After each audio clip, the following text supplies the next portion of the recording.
Welcome to Fireside Gaming. I'm Billum, and we're taking a special trip down memory lane with Final Fantasy Tactics Advance for, you guessed it, the Game Boy Advance. Tactics Advance is a game that I have a lot of fun memories with. It was one of the main games I played on my GBA alongside Fire Emblem and Lunar Legend, both of which I plan to cover someday. This wasn't a game that I got on release, but I did have a friend that picked it up on launch back in 2003. I was already a fan of the original Final Fantasy Tactics for PS1, and I was sold on this game after watching over my friend's shoulder while he played. And thankfully, my parents were pretty good about noticing the games their kids wanted, as well as listening to our Christmas lists, so I only had to wait about 4 months to get my copy of the game and start playing. And I played the ever-living crap out of this game back in the day.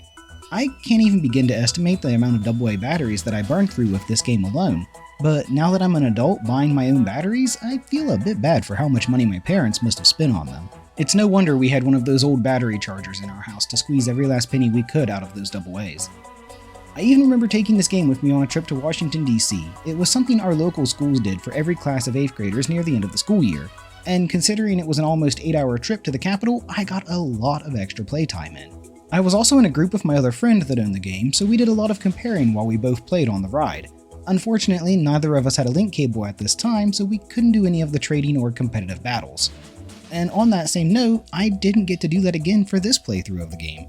See, I chose to play this game through the Virtual Console release, and while it's great to have an option to still play this game, it doesn't support any kind of linking and can't connect online.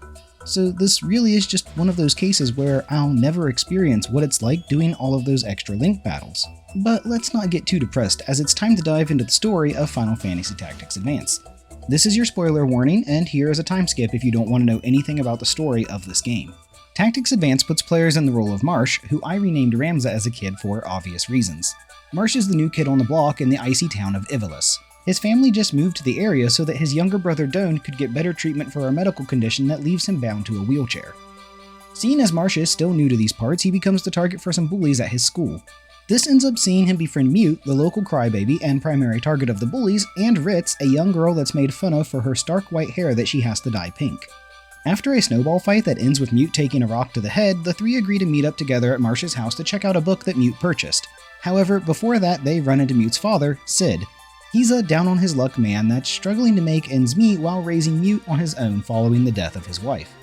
While Mute is embarrassed by his father, both Marsh and Ritz don't see what the problem is. Ritz even points out to Mute that Marsh doesn't even have a father, though she doesn't know the details behind that. After the group meets back up at Marsh's house, Mute brings out the book. This book, which is so worn it doesn't even have a legible name, holds within it the tales of a world filled with magic and strange creatures. Doan and Mute immediately compare it to the popular video game series Final Fantasy, because this game is a little meta at times. After spending some more time looking through the pages, the group finally goes their separate ways as it's getting late and they've got another day of school ahead of them. But fate has other plans as the town of Ivalice is changed overnight to become the mystical country of Ivalice. Marsh awakens in this strange world, unclear as to how or why the change has happened. And he doesn't get off on his best foot either, immediately referring to Abanga, a reptilian race of Ivalice, as a lizard. That's akin to a slur in this world, and it's only with the help of Montblanc, a Moogle passing by, that Marsh doesn't end up face down in the dirt for the insult. And luckily for him, Montblanc is an understanding Moogle. While he doesn't completely buy Marsh's story about coming from another world, he's willing to help him on his journey to return home. This sees Marsh join Montblanc's clan, which allows him to take part in missions across Ivalice. These missions see Marsh come into contact with each of his friends from his home world, and each of them are also living out their best lives in this new version of Ivalice. Ritz's hair is no longer white and is now naturally pink instead of being dyed. Doan has joined his own clan and no longer requires a wheelchair. Sid is now the head judge of Ivalice, and Mute, well, boy are things going good for him. No longer is he embarrassed by his father, his mother, Queen Remedy, is now alive and taking care of him, and Mute himself is the freaking prince of this country. And it's not like things haven't gone well for Marsh either. The other characters note that he's no longer unpopular as he has a successful clan behind him, and that he's grown in strength as well. All in all, the journey to Ivalice has solved everyone's problems. Or has it? While these few individuals are living well, many of their friends and relatives are missing. Mute got to keep Sid while getting Remedy back, but Ritz and Marsh no longer have their parents. Not to mention, Mute is clearly spoiled and can be more than a bit tyrannical with the rule of his country.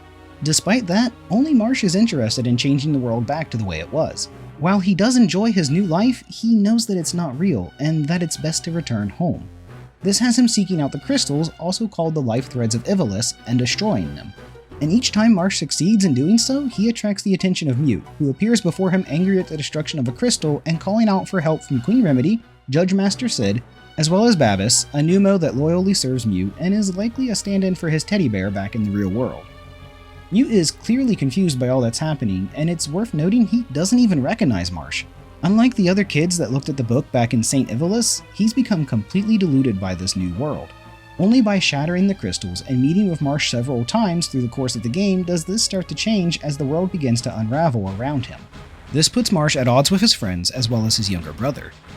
Don't even go so far as to spy on Marsh and sell him out to Mute's empire. The two do eventually reconcile with a heartfelt discussion about the divide in the real world that separated them. While Don't suffered without the use of his legs, Marsh had his own problems too. In a one-parent household and having a brother with a medical condition that required frequent hospital visits, their mother really didn't have any time for Marsh. He even goes so far as to tell Don't that it felt like he was living alone. I really like the depth the game gets into here, as Marsh is still just a kid. He's somewhere between the age of 12 and 14, and while some may argue that his suffering isn't as great as Doan's, that doesn't mean it should just be ignored.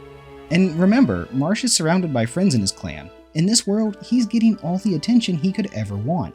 But despite that, he does understand that this world isn't real and that he can't just get lost in it. And his biggest obstacle for returning home is Mute. This world really is the best thing that's ever happened to him. He's not picked on anymore, though he should be for that hair, and his dead mother is back. It's no wonder he sees Marsh as this horrible abomination trying to destroy his life. And it bears stressing again that the main cast of this game are children. Mute is just a lonely boy that longs for his mother. We can easily see this by his penchant for crying and lashing out when things don't go his way. Mute even goes so far as to create Lednar Twim, an idealized version of himself dedicated to protecting Ivalice and defeating Marsh. It bears mentioning that while Lednar is Mute's perfect version of himself, he also bears a striking resemblance to Marsh, which I think is the game's way of saying that Mute looked up to Marsh before the mysterious book changed Ivalice. Lednar continues to be a pain in Marsh's side throughout the latter half of Final Fantasy Tactics Advance as he's invincible. This makes any fight against him a battle of survival. Cid shows up a couple of times, saving Marsh from an inevitable defeat. That includes one instance in the Royal Palace, which saw Marsh trying to meet with Mute.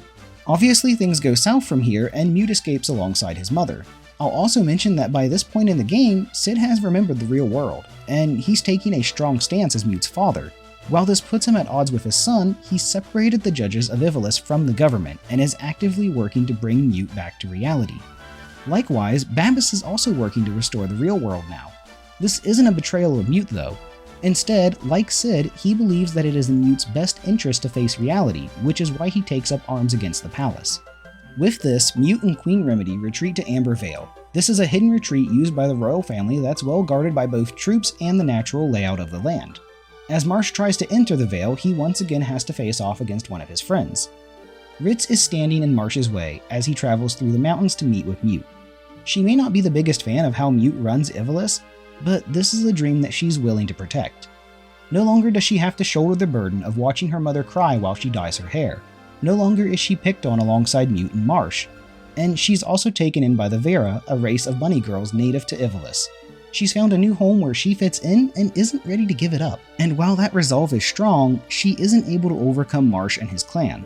She promises not to stand in Marsh's way any longer, as well as telling him that she won't hate him, as every game has to have an end. Shara, Ritz's Vera friend, consoles her, asking her what's so bad about returning to her world. Ritz explains her white hair and how she hates it, but Shara explains that white hair is considered beautiful among the Vera, and points out that she also has white hair. This helps Ritz come to terms with her own problems, making the eventual loss of Ivalice sting less.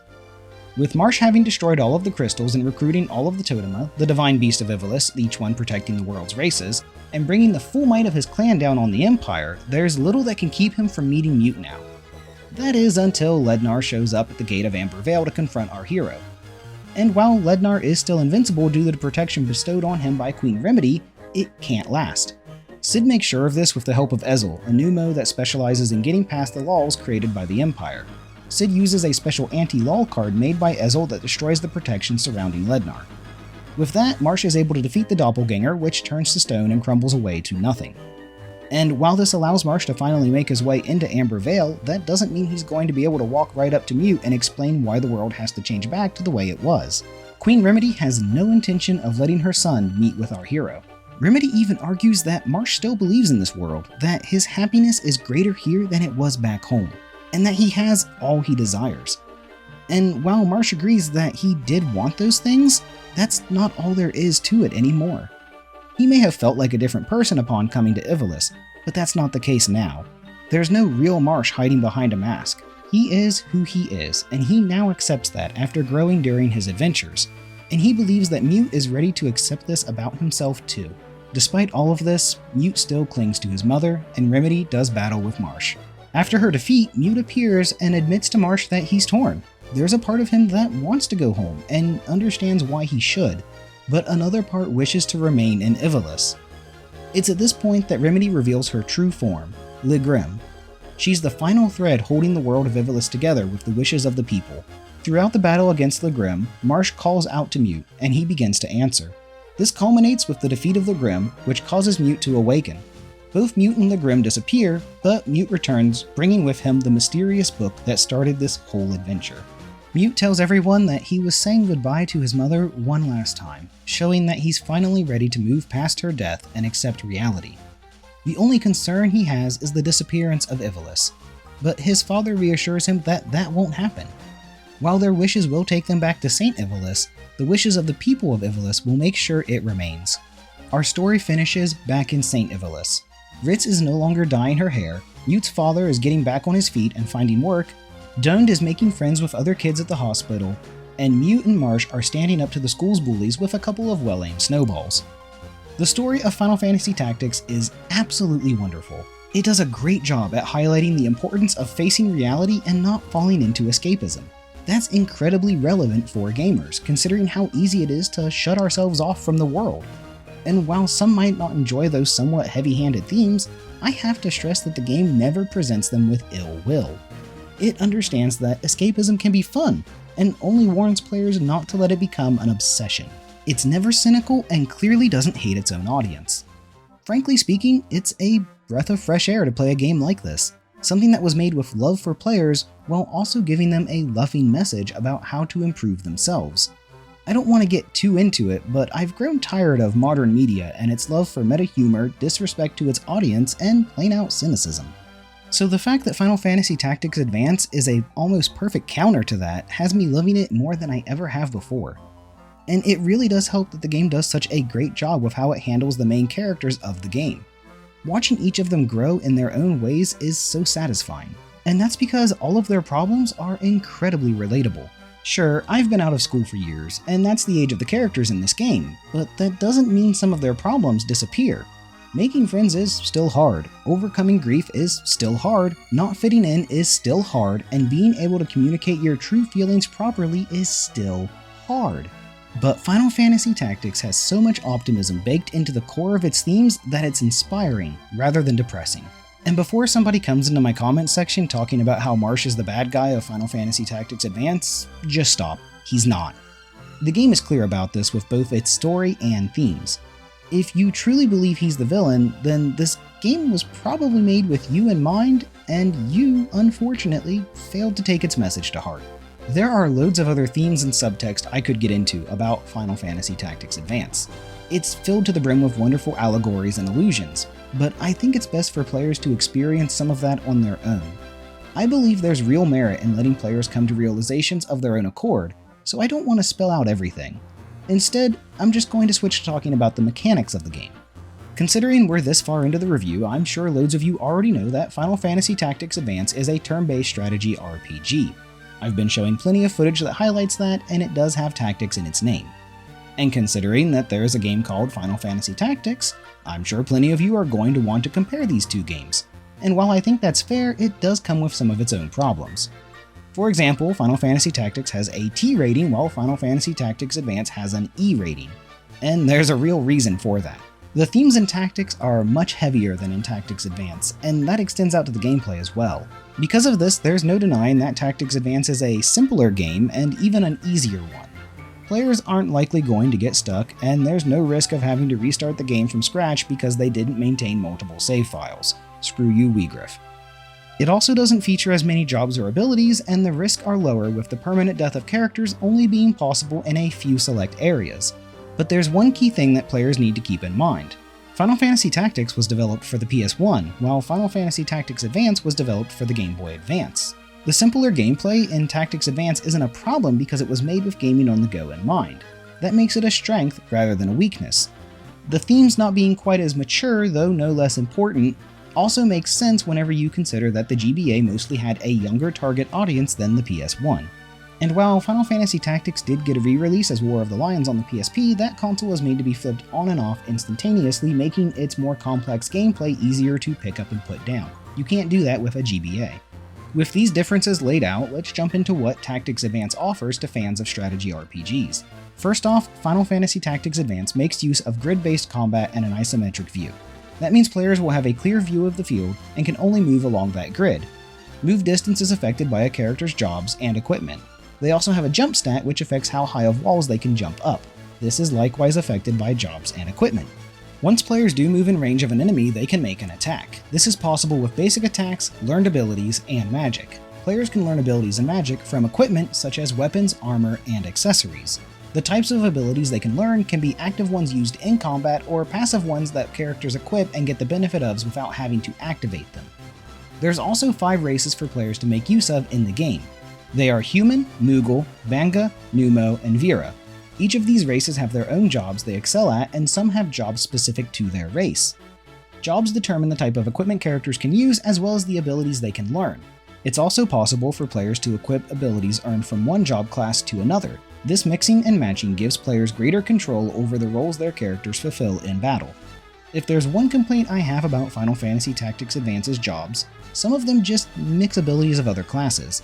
This is especially true for the Vanga. A lot of this race's jobs are just combination of abilities from other jobs of other races. They aren't one-for-one matches with those other jobs, but they are close enough that I would hardly call them unique jobs. That kinda sucks since I'm a reptilian fan. I previously had a pet leopard gecko, and if I can play a reptilian race in a game, I basically always do. But hey, at least the Dragoon and Templar jobs are cool. When players start out, they only have access to a few basic jobs. To unlock more, they have to master abilities of different jobs. That encourages the player to buy better equipment from shops or earn them as rewards from missions. With this, advanced classes can be unlocked that offer different utility compared to basic job classes. Also, each character has to unlock these classes for themselves. In total, there are 34 jobs available to players, though as I already mentioned, some of these aren't as unique as others due to them just being combinations of abilities and other job classes into one. Of course, one of the more interesting gameplay mechanics in Tactics Advance is the law system. During every encounter, there are judges monitoring the battle and making sure the laws are followed.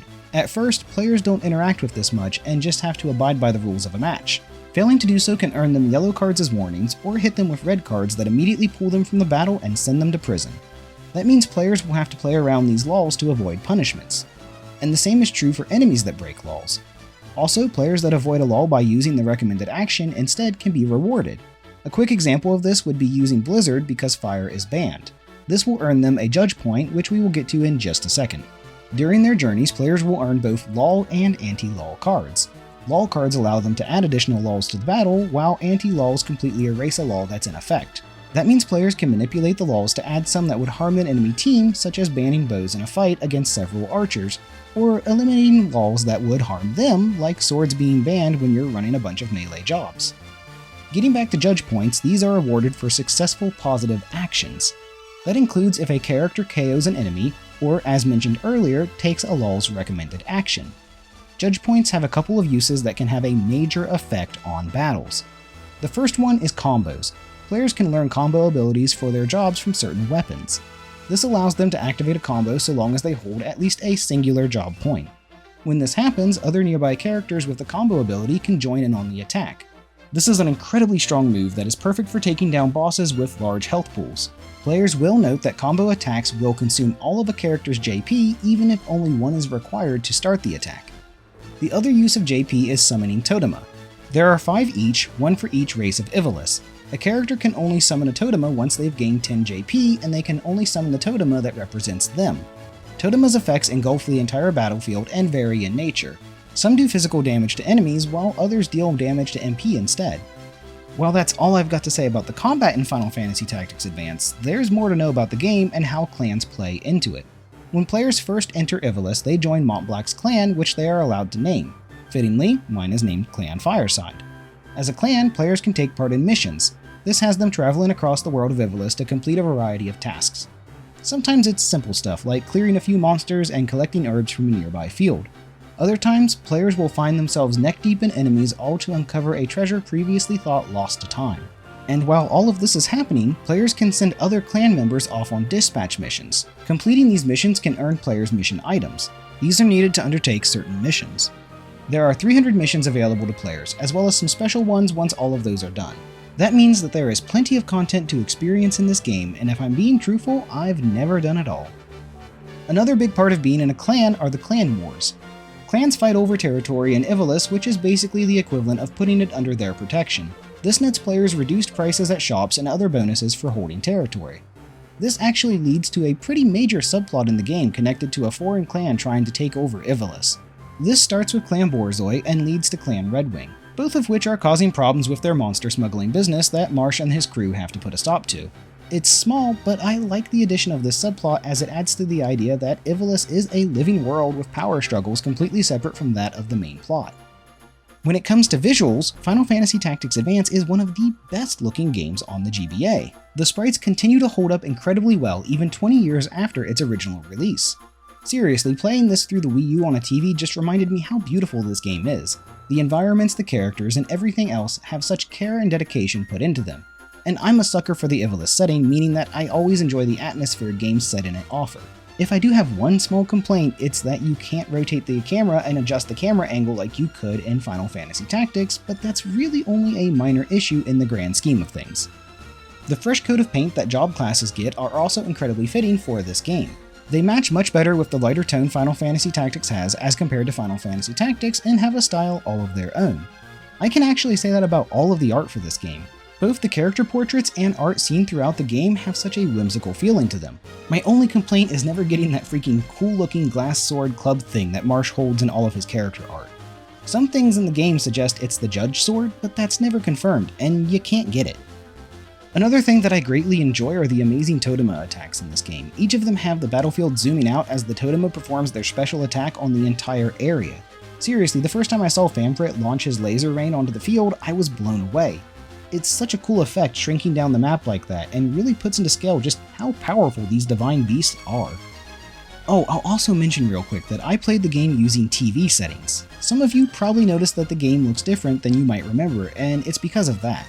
Tactics Advance has 3 settings, one for playing on the original GBA, one for playing on the SP with its backlit screen, and another for playing it on TV through the Game Boy player. I chose to go the TV route since I played this through my Wii U, and I think that was the right option.